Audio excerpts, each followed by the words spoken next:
Si je vous dis stratégie RH, vous pensez sans doute à la gestion des talents, la performance ou encore l'innovation, mais sûrement pas à une pièce de théâtre.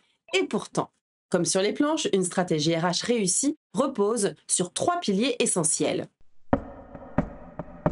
Une histoire solide qui donne du sens, une mise en scène bien orchestrée pour embarquer les équipes et un scénario captivant qui maintient l'engagement jusqu'au bout. Aujourd'hui, on vous dévoile les quatre étapes clés pour créer une stratégie RH qui remporte une standing ovation. Première étape, définissez vos priorités. Cela passe par deux points clés. Le premier consiste à réaliser un audit complet. Pour cela, interrogez-vous sur les besoins et défis actuels de votre entreprise. Dans un second temps, recueillez les besoins de vos collaborateurs et transformez-les en objectifs clairs et actionnables pour guider votre stratégie.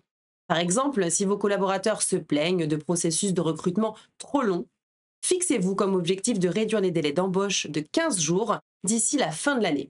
Étape 2.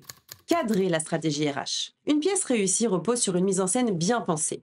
Pour la stratégie RH, c'est pareil. Il faut structurer les actions, coordonner les acteurs et créer une dynamique qui captive et qui fédère.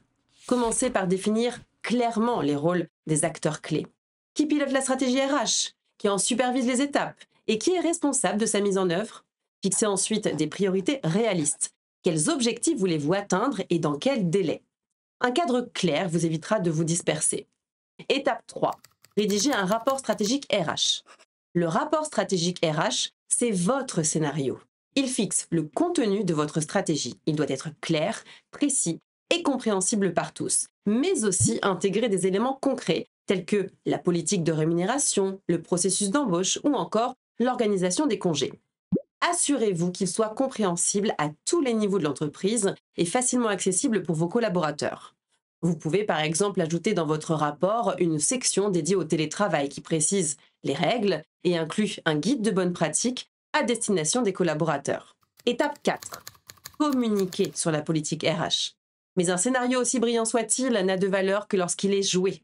Une communication claire est essentielle pour que votre stratégie RH devienne une réalité concrète et partagée. Pour cela, utilisez des supports comme des vidéos ou des FAQ pour transmettre les messages clés à vos collaborateurs et les embarquer avec vous. Votre objectif? Que chacun comprenne les nouvelles orientations, s'approprie son rôle et adhère pleinement à la stratégie. Par exemple, créer une vidéo de 2 minutes expliquant les nouvelles règles de congé, accompagnée d'une infographie étape par étape qui démontre comment poser une demande. Voilà, votre stratégie RH est prête à entrer en scène, avec une histoire captivante, une mise en scène structurée et une communication percutante. Vous avez tout pour décrocher les applaudissements de vos équipes. Alors, place au spectacle et rappelez-vous, dans la gestion RH comme au théâtre, l'improvisation, c'est pour les amateurs.